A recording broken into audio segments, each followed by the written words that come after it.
I'm quitting my job. Just kidding, no, I'm not. I'm quitting a side hustle. The career I had 4 years, 5 years prior to COVID was traveling to conventions and expos, traveling to gigs, and working as the Smile and Way girl, slanging alcohol, bartending,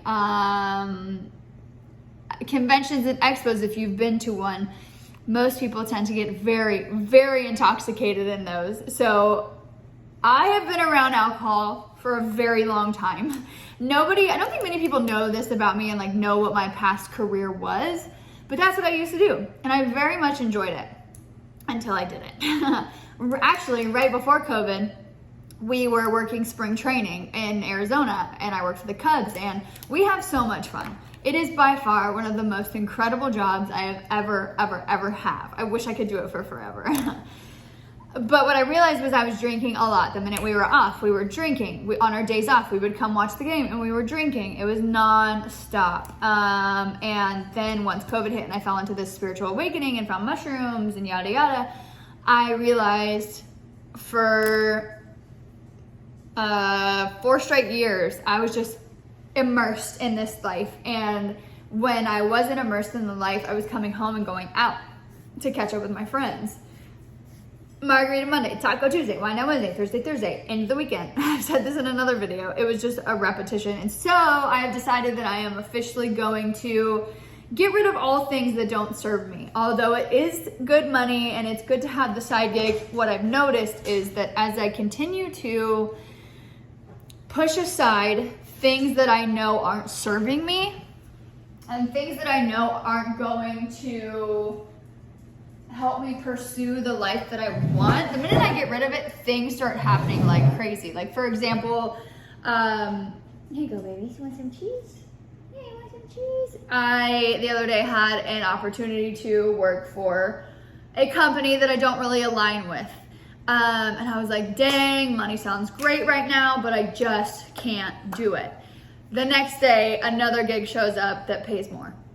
I was like, okay, cool. So yeah, I could have, had 2 brand deals, but I have to stay loyal to who I am and what I want and how I feel, what I'm doing, because I'm rewarded when I do. And I genuinely believe that, give me 2 seconds, come here. I genuinely believe that you are tried through those times so that you can come out stronger. And so the university is like, okay, she's trusting herself. She is following, we're giving her these traffic stops and these traffic issues so that she can make her way around it and go down the right path instead of making a U-turn and going back the other way and around and blah, blah, blah. So, it's weird. It's really weird I remember this happened when I stopped teaching dance. I am at that moment right now. It's been hard to let go. When I stopped teaching dance and decided I didn't want to open a dance studio, I wasn't even teaching privately anymore.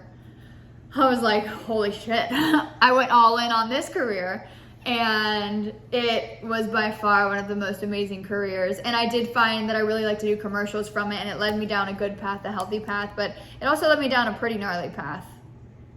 And I don't want to be in that industry anymore. Unless it's a health and wellness convention, then I'll go work at that. But even then, most times at health and wellness conventions, there's parties afterwards where people just go get sloshed. So I'm like, where are the health and wellness events where there's no alcohol? Ooh, I'm not even gonna share this idea because I'm gonna do it. No, I don't give a fuck. We can all do it together. A health and wellness event, a convention where we all stay at the same hotel, but instead of alcohol, we're drinking mocktails and doing mushrooms. I bet they have that. But like for brands like, ew, tomato. For brands that are trying to be a part of something bigger, which is what I'm focusing on. So yeah, whew. It's time to say goodbye to a past life. Deuces.